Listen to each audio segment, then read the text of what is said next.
ସମୟର ଚକ୍ର ଘୁରୁଛି, ସମୟର ଚକ୍ର ଘୁରୁଛି, ଏହି ଚକ୍ର ସାଥେ କାହାର ଭାଗ୍ୟ ବଦଳୁଛି। ସମୟ ବଡ଼ ବଳବାନ, ତେଣୁ ସମୟ ସହ ତାଳ ଦେଇ ଯେ ଠିକ୍ ଗୁଳାରେ ଗତି କରେ ତା ପାଇଁ ଦୁଃଖ ନ ଆସେ ନୁହଁ, କିନ୍ତୁ ଆସେ କମ୍। ଯେଉଁ ବ୍ୟକ୍ତି ଅହଙ୍କାରର ବଶବର୍ତ୍ତୀ ହୋଇ ସମୟ ସହ ତାଳ ନ ଦେଇ ଚେଷ୍ଟା କରେ ଅହମିକା ରଥରେ ବସି ବୁଲିବା ପାଇଁ, ସିଏ ମୁହଁ ମାଡ଼ି ତଳେ ପଡ଼ିଯାଏ ଆଉ କହେ ମୋ ଭାଗ୍ୟରେ ଥିଲା। ନାଇଁ ନାଇଁ ନାଇଁ ବନ୍ଧୁ ନାଇଁ, ଆମେ ସମସ୍ତେ ମଣିଷ, ମଣିଷ ଦେହେ ଦିବ୍ୟ ଜ୍ଞାନ ଦେଖି ସନ୍ତୋଷ ଭଗବାନ। ଆମର ଦିବ୍ୟ ଜ୍ଞାନ ଅଛି, ଆମେ ତାର ପ୍ରୟୋଗ କରିବା। ଦେଖୁନାହାନ୍ତି, ଏଇ ଦେଖୁ ଦେଖୁ ଶନି ମହାଗ୍ରହ ତାଙ୍କ ଯାତ୍ରାରେ କ'ଣ ବିଶ୍ରାମ ନେଲେ? ନା, ସେ କୁମ୍ଭରୁ ମୀନକୁ ଗଲେ। ମୀନରେ ପହଞ୍ଚି କାର୍ଯ୍ୟ ପନ୍ଥା ନିର୍ଣ୍ଣୟ କରି ସାରିଲେଣି। ସମସ୍ତେ ଅନୁଭବ କଲେଣି। ଯେଉଁମାନଙ୍କର ଭଲରେ ସେ ତୃତୀୟ ଷଷ୍ଠ ଏକାଦଶରେ ବା ଦଶମରେ ଅଛନ୍ତି, ବା ତୁଳାରେ ମକରରେ ବା ମିଥୁନରେ ଅଛନ୍ତି, ବା କନ୍ୟାରେ ଅଛନ୍ତି, ତାଙ୍କୁ ଟିକେ ଦୟା କରିଛନ୍ତି। ଆଉ ଯେଉଁମାନଙ୍କର ଅନ୍ୟ ଜାଗାରେ ଅଛନ୍ତି ତାଙ୍କୁ ଦୁଃଖ ଦେବା ଆରମ୍ଭ କଲେଣି। ହଁ ବନ୍ଧୁ, ଏଇ ଶନିଙ୍କ ବିଷୟରେ ତ ମୁଁ ଆପଣଙ୍କୁ ବୁଝେଇ ସୁଝେଇ କହିଛି 18 ଦିନ ଜାନୁଆରୀ ମାସରେ ପ୍ରତି ନକ୍ଷତ୍ର ପାଇଁ। କାହିଁ କହିଛି? ଆପଣ ମୋର ଭାଇ ବନ୍ଧୁ କୁଟୁମ୍ବ। ହଁ, ଆମେ ଆଜି ଆଲୋଚନା କରୁଛେ ମାସିକ ଗ୍ରହ ରବି, ଯିଏକି ବିଷୁବ ସଂକ୍ରାନ୍ତି, ମହାବିଷୁବ ସଂକ୍ରାନ୍ତି ରୁ ଠେକିଗୁଡ଼ା ସଂକ୍ରାନ୍ତି, ମାନେ ଏପ୍ରିଲ 14ରୁ ମେ 14 ଯାଏ ମେଷ ରାଶିରେ ଅବସ୍ଥାନ କରିବେ। ସେ ମକର ପ୍ରତି କ'ଣ ଶାସନ ବିଧାନ କରିଛନ୍ତି ଆସନ୍ତୁ ଶୁଣିବା। ମକର ରାଶିର ବନ୍ଧୁମାନେ ଭଲ ଯେ, କିନ୍ତୁ ଏ ମାସରେ ସେ କ'ଣ କରିବେ? ପଇସା ପତ୍ରର ଯତ୍ନ ନେବେନି। କାହିଁକି ନା ତାଙ୍କ ମୁଣ୍ଡରେ ଭର୍ତ୍ତି ହେଇଗଲାଣି ଯେ ମୋର ତୃତୀୟ ଶନି, ମୋର ମାଲେ ମାଲ ହେଇଯିବ।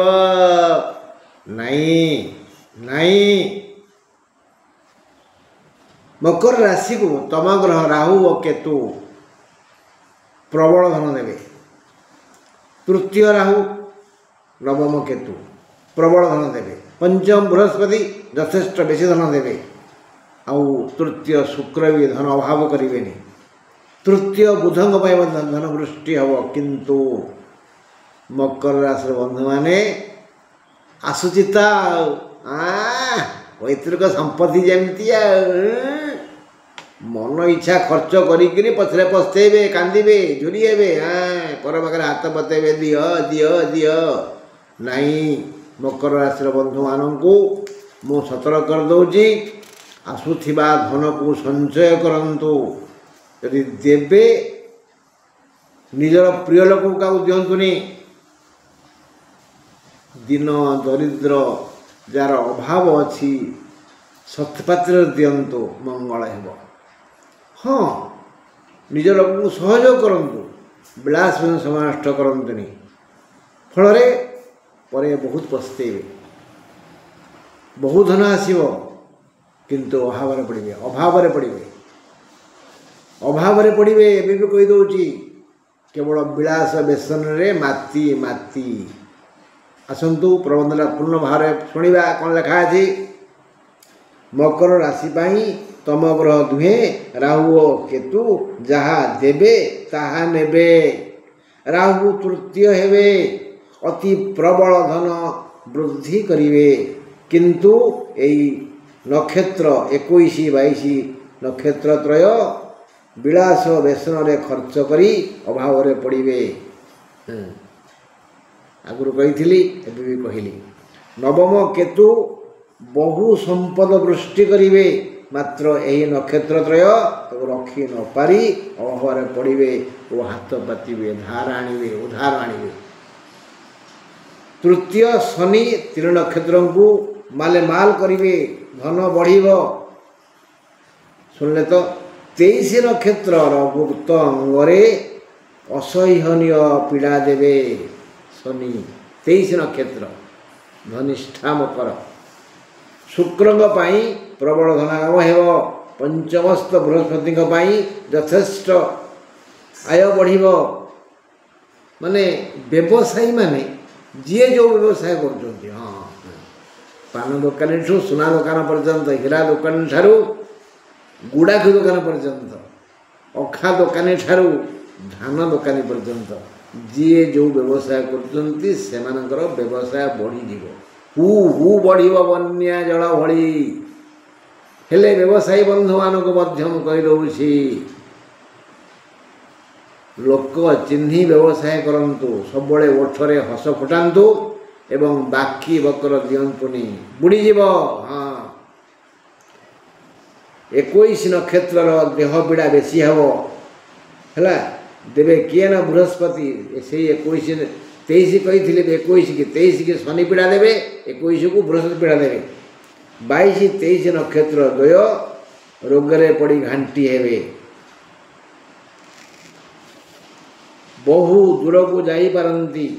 ଇଏ ସମସ୍ୟା ସୃଷ୍ଟି କରିବେ କିଏ? ରବି। ସପ୍ତମ ମଙ୍ଗଳଙ୍କ ପାଇଁ ଚିନ୍ତା ବଢ଼ି ସ୍ୱାସ୍ଥ୍ୟହାନି ହେବ। ଚିନ୍ତା ଖାଏ ଗଣ୍ଡି, ଲୁଣ ଖାଏ ହାଣ୍ଡି। ତୃତୀୟ ବୁଦ୍ଧଙ୍କ ଯୋଗୁଁ ମନ ଆତଙ୍କିତ ହେବ।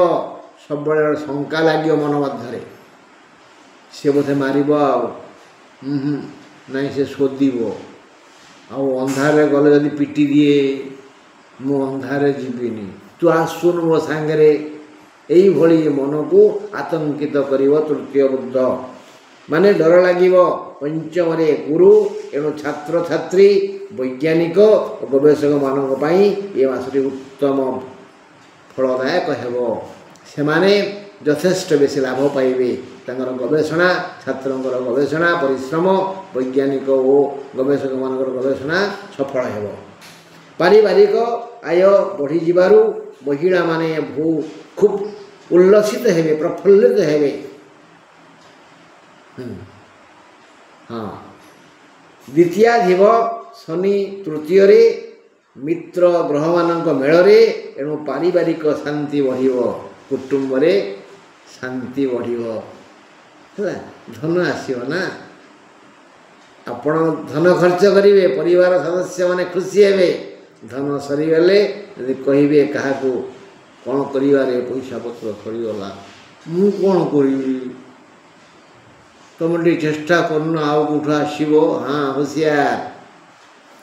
ତୃତୀୟ ରାହୁ କିଛି ଶୁଭ ସମ୍ବାଦ ଶୁଣାଇ ପାରନ୍ତି। ପଞ୍ଚମ ବୃହସ୍ପତିଙ୍କ ଯୋଗୁଁ କିଛି ମୂଲ୍ୟବାନ ଦ୍ରବ୍ୟ ଘରକୁ ଆସିବ।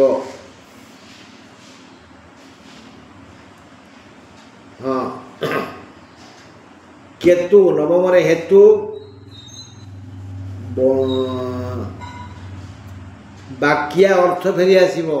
ଏରିୟର, ଚାକିରିଆଙ୍କ ପାଇଁ ଏରିୟର, ବା ଯେଉଁଠି ଯିଏ ଧାର ଉଧାର ନେଇଥିବେ ବ୍ୟବସାୟୀମାନଙ୍କ ଠାରୁ, ଗୃହସ୍ଥମାନଙ୍କ ଠାରୁ ତ ଫେରି ଆସିବ। ବ୍ୟବସାୟ ଭଲ ଚାଲିବ। ସମସ୍ତ ବୃତ୍ତିର ବୃଦ୍ଧି ହେବ। ଏ ମାସରେ ସମସ୍ତ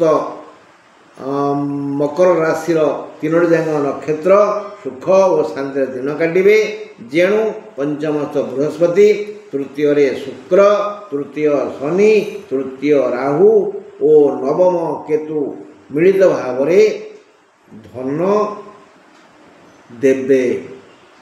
ଏଥିପାଇଁ ବୋଧେ ସୁନା ବା ହୀରା ବା ଭୂମି କିଣାଯାଇପାରେ। କେମିତି କିଣିବେ? କେମିତି କିଣିବେ? ସଞ୍ଚୟ କଲେ ସିନା କିଣିବେ। ଯଦି ମୋତେ ଦେଇଦେବେ, ମୋ ଗେହ୍ଲା ପୁଅ ନେ ଖର୍ଚ୍ଚ କର, ମୋ ସାନ ଭାଇ ନେ ଖର୍ଚ୍ଚ କର, ମୋ ବୁଢ଼ା ବାପା ନେ ଖର୍ଚ୍ଚ କର, ମୋ ଜେଜ ନେ ଖର୍ଚ୍ଚ କର, ଗଲା। ମୁଁ ଫେରେଇବି ନା, ସଞ୍ଚୟ କର। ସୁନା କିଣିବ, ଜମି କିଣିବ, ହୀରା କିଣିବ ବା ଘର ଖଣ୍ଡେ କରିବ। ଘର କଲଣି ସେଦିନ ପୁରା ପ୍ଲାଷ୍ଟର ହେଲାଣି, ପ୍ଲାଷ୍ଟର କରିବ। ପ୍ଲାଷ୍ଟର ସିନା କରିଦେଇଛ, ରଙ୍ଗ ଦେଲଣି, ରଙ୍ଗ ଦେବ। ସବୁ କାମ ସରିଯାଇଛି, ଇଲେକ୍ଟ୍ରିକ୍ କାମ ହେଲାଣି, ଏ କାମ କରିବ। କେମିତି କରିବ? ଧନ ସଞ୍ଚୟ କର। ବନ୍ଧୁ ଆଜି ଏତିକି।